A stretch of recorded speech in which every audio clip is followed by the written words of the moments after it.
Video ini berisi cara pakai Zoom di laptop dan solusi untuk beberapa masalah yang umum terjadi.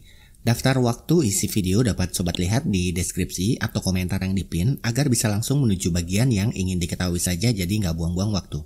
Cara install aplikasi Zoom. Buka browser lalu ketik zoom.us/download. Nanti link ada di deskripsi.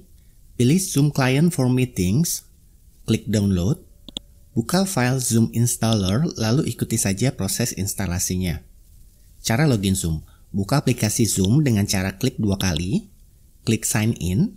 Biar mudah, pilih saja klik sign in with Google atau sign in with Facebook. Saya akan pilih sign in with Google. Pilih akun Google yang mau digunakan atau login akun Google atau Gmail jika belum login. Klik create account. Kita akan otomatis kembali ke aplikasi Zoom, atau klik Open atau Launch Zoom jika tidak kembali otomatis. Cara ikut meeting sebagai peserta.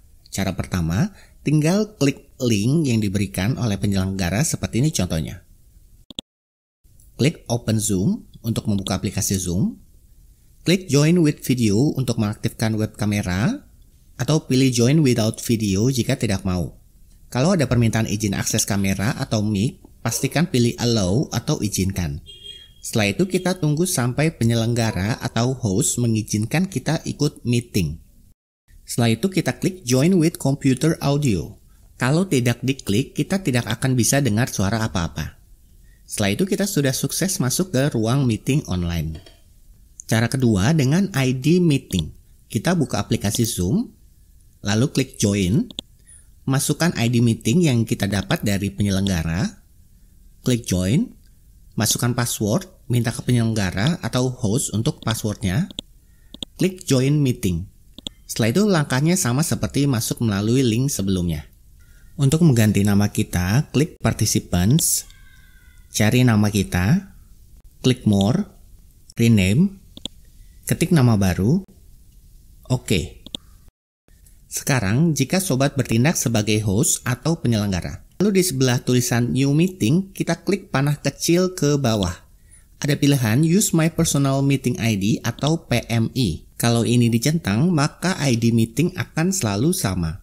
Ini berguna untuk memudahkan misalnya untuk meeting yang akan diadakan berulang dengan peserta yang sama.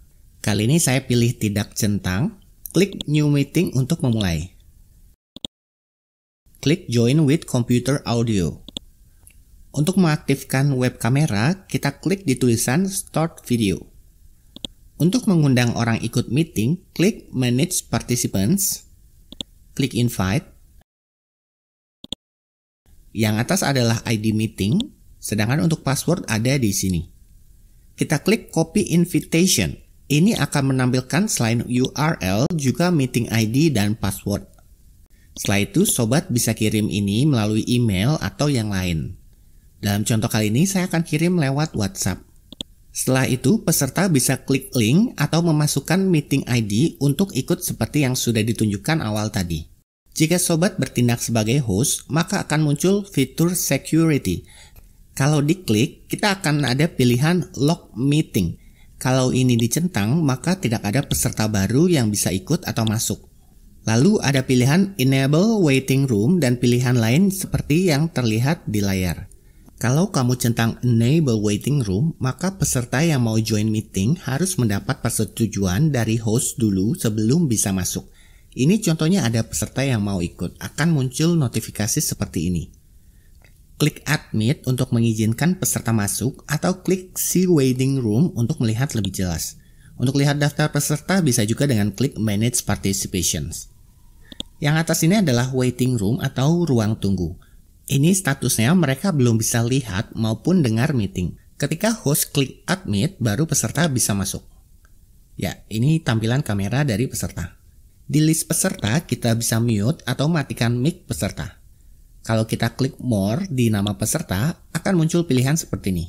Kalau ingin mengeluarkan peserta, klik remove. Di bagian bawah ada pilihan mute all untuk mematikan semua mic peserta kecuali host. Gambar mic dicoret artinya mute. Klik unmute all untuk mengaktifkan semua mikrofon peserta. Kita bisa menjadwalkan meeting selanjutnya. Tinggal klik di bagian schedule, nanti bisa atur judul atau topik meeting, tanggal dan waktu, password, dan sebagainya yang sobat bisa lihat dan pelajari nanti. Ini berguna agar kita bisa kirim link atau undangan sebelum meeting berlangsung. Sekarang kita bahas navigasi dan beberapa permasalahan yang kadang terjadi. Yang pertama, kalau tidak ada suara sama sekali, sobat lihat di pojok kiri bawah kalau ada gambar panah ke atas dengan tulisan Join Audio, kita perlu klik dulu. Lalu klik Join with Computer Audio. Kalau masih tidak ada suaranya, sobat klik panah ke atas di samping gambar mic, lalu pilih mic atau mikrofon dan speaker yang mau digunakan. Mic berfungsi untuk kita bicara, sedangkan speaker untuk mendengarkan. Kita bisa klik Test Speaker and Microphone untuk tes suara. Kalau dengar suara dari speaker, klik Yes. Kalau tidak, pilih speaker yang lain. Untuk tes mic, ketika kita bicara akan terlihat ada gerakan volume di bawah. Untuk mute atau mematikan mic, tinggal klik icon microphone. Gambar mic dicoret menandakan mic sedang mati. Walau mic mute atau mati, kita tetap bisa dengar suara pembicara. Untuk mematikan web kamera, kita klik di icon video. Sistem Zoom akan otomatis fokus menyorot layar berdasarkan sumber suara terkencang. Seperti ini contohnya. 1, 2, 3, tes 1, 1, 2, 3. Saya pindah ke perangkat lain. Dan Zoom otomatis menyorot ke perangkat sumber suara.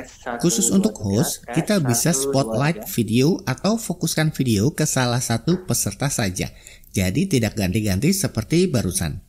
Caranya klik Manage Participants, pilih peserta, More, klik Spotlight Video. Untuk matikan, arahkan kursor ke video, lalu klik Cancel the Spotlight Video. Di bagian atas, kita bisa lihat beberapa peserta. Kita bisa klik 2 kali untuk fokus atau pin peserta yang dipilih. Bedanya dengan spotlight video, kalau pin video hanya tampilan di kita saja. Peserta lain tetap fokus ke pembicara atau ke spotlight video. Untuk kembali fokus ke pembicara, klik Unpin Video. Kita bisa klik di kanan atas, ada tulisan Gallery View untuk menampilkan thumbnail para peserta. Kita juga bisa klik 2 kali di thumbnail untuk fokus ke salah satu peserta. Saat ini peserta cuma ada 3, tapi kita bisa tampilkan sampai 49 peserta sekaligus di Gallery View yang nanti diajarkan caranya. Untuk kembali fokus ke pembicara, klik Speaker View. Di sebelahnya ada tombol full screen seperti ini tampilannya. Ini pilihan mau tampilkan thumbnail peserta lain atau tidak. Untuk ketampilan sebelumnya, klik Exit Full Screen atau klik 2 kali di layar.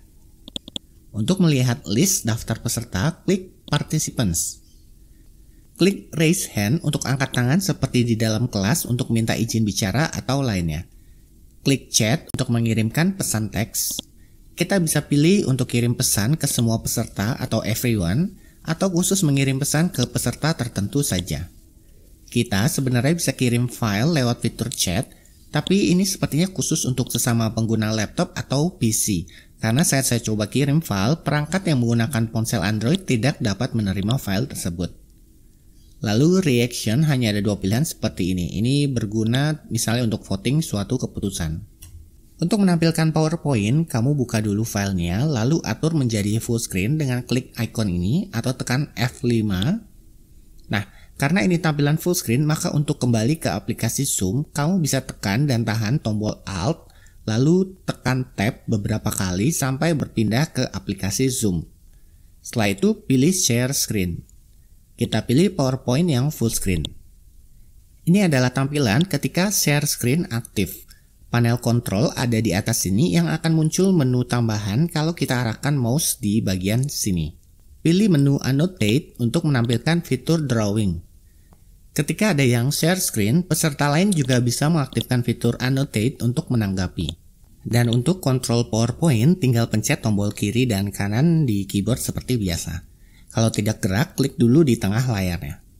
Klik Stop Share kalau sudah selesai sharing layar. Pada dasarnya kita bisa membagikan semua yang tertampil di layar komputer. Ada juga pilihan whiteboard, ini akan menampilkan layar putih dengan fitur drawing atau menggambar yang sederhana. Di fitur Share Screen bagian Advance ada pilihan Portion of Screen untuk membagikan hanya sebagian layar, untuk membagikan musik atau suara saja, menampilkan dari kamera kedua dan juga untuk menampilkan file dari cloud storage. Ini nanti sobat bisa eksperimen sendiri biar lebih paham. Record. Untuk fitur record atau perekaman meeting bisa dilakukan oleh host atau penyelenggara. Kalau kamu adalah peserta dan ingin merekam, maka perlu minta izin ke host terlebih dahulu. Kamu bisa chat ke host untuk minta izin. Dari sisi host, lihat di daftar participants, pilih peserta, lalu pilih allow record untuk mengizinkan merekam. Menu record hanya muncul untuk pengguna PC atau laptop. Kalau di ponsel tidak ada pilihan record. Kalau mau rekam di ponsel, perlu install aplikasi screen recorder. Kalau sobat mau pakai kamera handycam, DSLR, mirrorless atau semacamnya untuk kualitas lebih baik, maka perlu beli alatnya namanya HD Game Capture. Caranya dari handycam atau kamera disambung ke alat HD Capture melalui kabel HDMI. Ini karena kabelnya pendek saya sambung pakai HDMI splitter. Kabel HDMI yang merah itu dari kamera masuk ke alat HD Capture. Lalu dari HD Capture kita colok ke laptop atau PC menggunakan kabel USB 3.0. Harus USB 3.0 atau yang lebih cepat ya. Nanti di aplikasi Zoom kita bisa pilih mau pakai kamera yang mana. Hanya saja harga alat HD Capture itu cukup mahal. Sebagai contoh Elgato HD60S itu harganya sekitar 2,7 jutaan dan perlu pakai Windows 10. Kalau mau yang lebih terjangkau ada merek EasyCap di range 1 jutaan. Tapi alat ini diperlukan kalau sobat ingin menggelar meeting profesional untuk perusahaan misalnya. Kalau tampilan web kamera kamu terbalik, buka settings, klik video, klik di bagian mirror my video. Di atas ini kita bisa memilih kamera yang mau dipakai. Saat ini saya tidak colok kamera lain, jadi hanya ada satu pilihan. Kita bisa pilih mau tampilan 16:9 atau resolusi original kamera. Kalau seandainya tampilannya gambarnya gepeng, kamu perlu klik Enable HD.